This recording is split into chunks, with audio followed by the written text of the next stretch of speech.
This talk is called And Now the Good News. And of course, we have had a fantastic conference with a whole bunch of great talks, a lot of inspiration, a lot of stuff to think about. But of course, we're starting that transition where we're about to go back into the real world. And the real world can be kind of scary. And it's been a tough year for many of us. It's certainly been tough for me and my family. So we're going to kick things off talking about a creative brief that has to do with this tough time that we were having. I want you to think about this. Many of us in here are designers, so we know what creative briefs are. So here's your creative brief. What do you do when your clicker doesn't click? No. Any question? Any?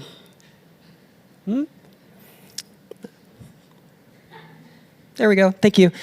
So the creative brief is, you've got a 13-year-old with insomnia. This is what I was faced with. I have a 13-year-old. He had insomnia. He had existential angst. He was really concerned about climate change and that sort of thing. He was super stressed out. The thing is, I'm a designer as well as a parent, so I looked at this as like a design challenge. Designers don't run from the challenge and we don't despair, we just like figure it out. We come up with a proposal, we do some research, we sort of say like maybe this will work, and then we iterate on it and we see what works. So we did that here. I said, okay, well, what are you concerned about? He's like, the world just seems so scary. And I said, all right, here's a proposal. What about we do good news at bedtime? The concept with good news at bedtime is, this is the moment where your anxiety is spiking, so I will sit down as your dad and I will tell you about good things. And he said, that sounds really cool. But I realized right away, you can't just tell random good news. The good news has to actually tie in with something. It has to be truthful and it has to be meaningful. So if he's saying, for example, I'm sad about the polar bears dying, I can't be like, yeah, but I got a great deal on bananas at the grocery store today. Doesn't match. You have to do something just as big. So I did a bunch of research. I ended up with a spreadsheet with like 1 million items on it with good news. And so for day one, I said, hey, Elliot, you know the ozone layer, how there's a hole in it? Did you know it recently got smaller? It actually hit the same level that it was at 1982. And the way that we did that is we saw, like, well, that's not good. The fact that that hole is getting bigger, that's not good. So we passed a whole bunch of laws. We stopped doing so much of that pollution. The ozone layer closed to its smallest point since 1982. Now, it's a bit of a mirage. The ozone layer actually gets bigger and smaller over time based on a whole bunch of factors. So this was a bit of an outlier, but the ongoing trend is in the right direction, which is really, really good. And I noticed that it worked a little bit on my son. He was like, well, that's pretty good. Day two, have to come up with something to best that. All right, so I was doing some research and I discovered polio had some interesting news. So I went and I sat down with him. I said, hey, do you know about polio? He's like, yeah, it's a disease or something. I said, yeah. Actually, the fact that you don't know what polio is a pretty big deal. It's been around for a really long time. It's devastating. It's really, really bad. It's been bad for a really long time. And in Africa, we recently hit this magical number. 0 cases of polio in Africa for the last 3 years in a row, which means it can be certified. It's a really big deal.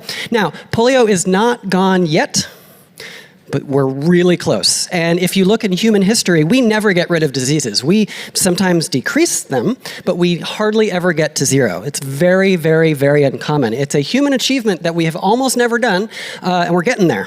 On multiple diseases. There's several coming down the pike, which are pretty good. I said, hey, Elliot, how are you feeling? Because again, I'm a designer. I'm trying to iterate on this, make sure it's working. It seemed to be working. It was working for him, but it was also working for me. Day 3, I decided I was going to send him a curveball because by now I had so many bits of good news. I had to like dole them out in the right speed. Day 3, I said, I'm going to tell you about the Obama time machine. He has a quote. Barack Obama does, where he says, if you could go into a time machine and go to any point in human history, so you could go to 1987, you could go to the year 1, you could go to any year you want. But there's a catch with this time machine. You don't know what gender or race you're going to be on the other side. His point is, every single one of us, every single time, would pick now, which is a very provocative thing to say. But actually, the more you look into the research, the more you see that that's actually true.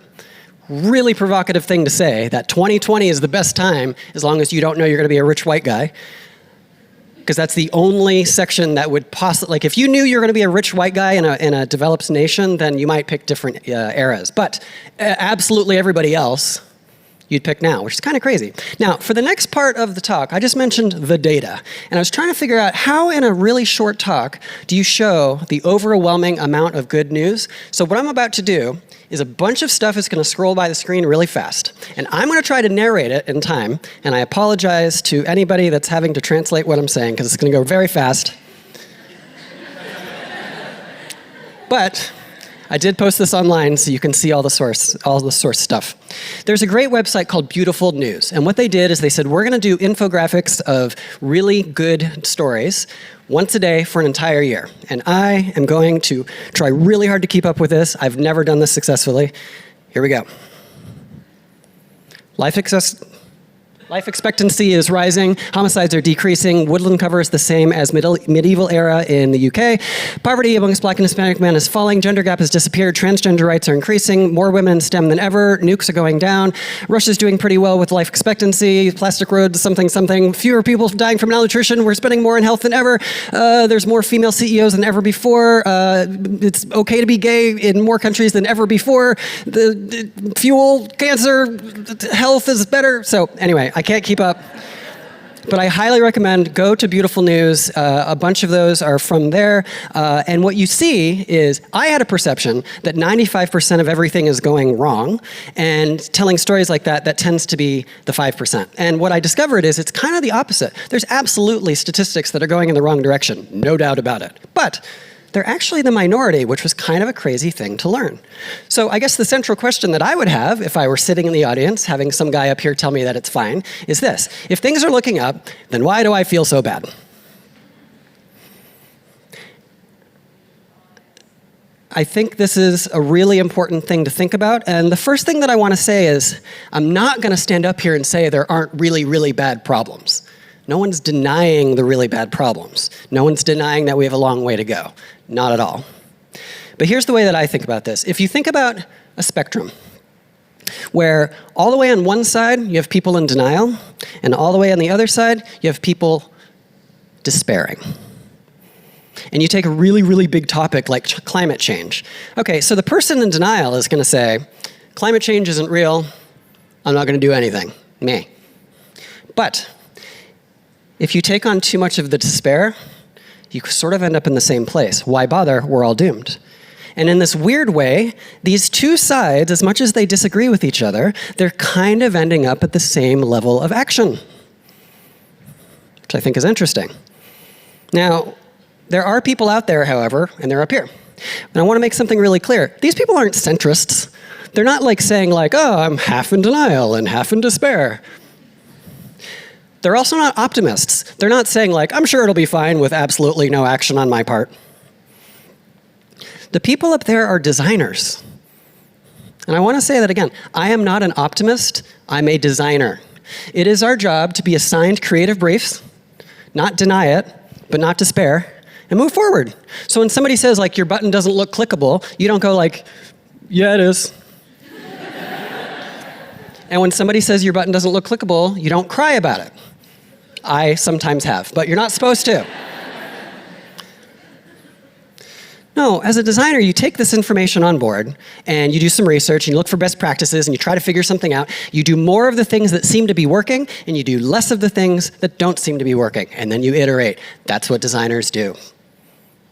Now, again, this central question, then why do I feel so bad? Well, here's a test. We're going to do a little trivia. You're about to think of a date in your mind. And the date has to do with peak emissions. Peak emissions is this term that means we're finally polluting less now than the year before, right? So emissions are always going up, up, up, up, up. It's very bad. It's not good.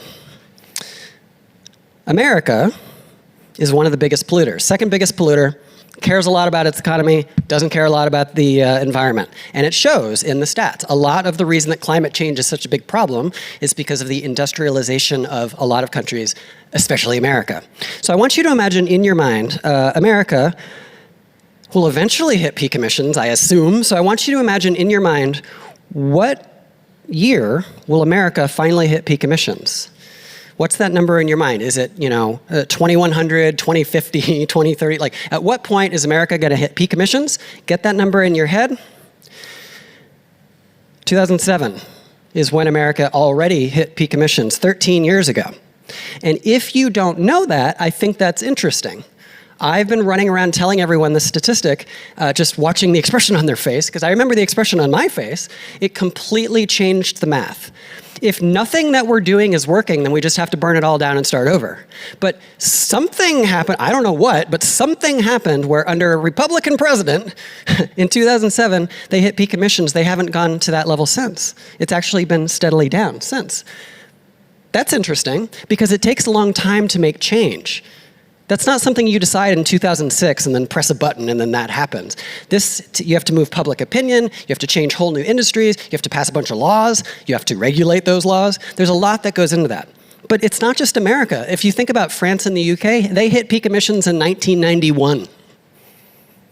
I had no idea. In fact, most of Western Europe hit their peak emissions in the mid-90s. I had no idea. That means many of you in this room, Western Europe has been polluting less and less every year you've been alive, which is fascinating. Now here's another slide, and this changed on me last night, which I thought was interesting.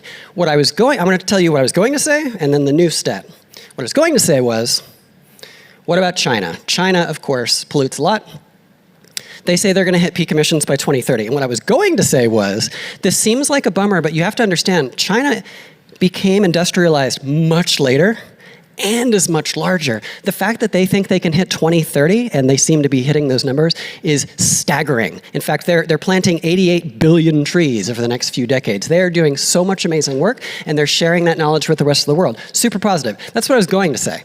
Well, I went to source this last night, because I'm going to put this online. They think they're going to hit it in 2022, in 2 years. 8 years ahead of schedule. That blew my mind. Very, very cool. Now, speaking of amazing numbers, this is a number, this is going to sound like hyperbole, but somebody once said, once you learn this statistic, it's hard to think about anything else. And at first, I kind of rolled my eyes at it, but honestly, as I've been practicing this talk, I've been finding that kind of true. This number, 137,000. This number is the number of people who have escaped extreme poverty today, just today, and for the last 25 years in a row.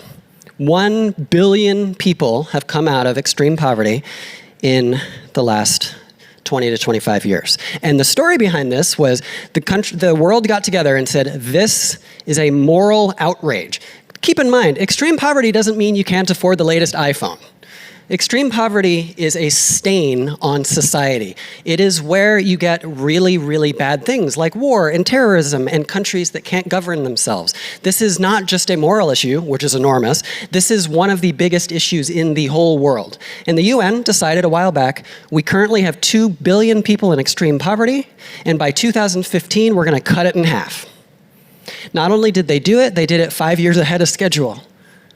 Then they were like, well, that's great. Let's get down to 0. Let's hit 0 people in extreme poverty by 2030. The follow-on effects from nobody being in extreme poverty are immense. I can't fit them into this talk, but it's a big deal. It's worth researching. But here's something interesting that happened. They're not going to hit that number. They were aggressively reducing the curve. You can see the curve with your own eyes. It was going like this, and then it's current thinking is that they'll probably cap out at about 500,000, about half of the target. So I think this is another one of those moments where we look at the spectrum. When they realized that they're not going to hit that, they could have said, oh no, we're totally going to hit it and not change the plan. That would have been the denial side. Or they could hit the despair side and be just like, this is just too hard, we don't know what we're going to do. But no, both of those things would say, we're not going to make any effort. And what they did instead, like designers are supposed to do with the designer mindset, is they're saying, what's going on here? Well, what's going on is sub-Saharan Africa. Sub-Saharan Africa is not being addressed.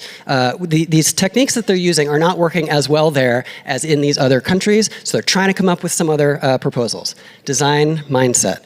Take on the creative brief, figure out what we're going to go do more of the things that work and fewer of the things that don't.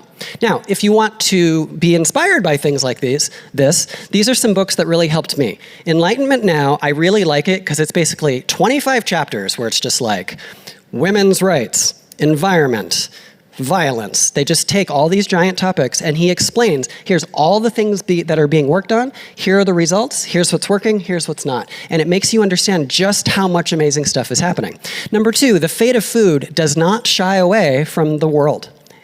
It does not shy away from what the future looks like. The fate of food is saying, oh yeah, no, it's definitely going to get hotter and crops are definitely going to die with their current configuration. So it's showing what farmers and scientists, corporations and governments are actually doing. So instead of just being like, well, everything's doomed, no, there's actually people out there figuring out how are we going to make more resilient crops, what are we going to do, which I find very inspiring. Finally, the breakthrough is the reason I was not surprised that we have 2 COVID vaccines at 95% success.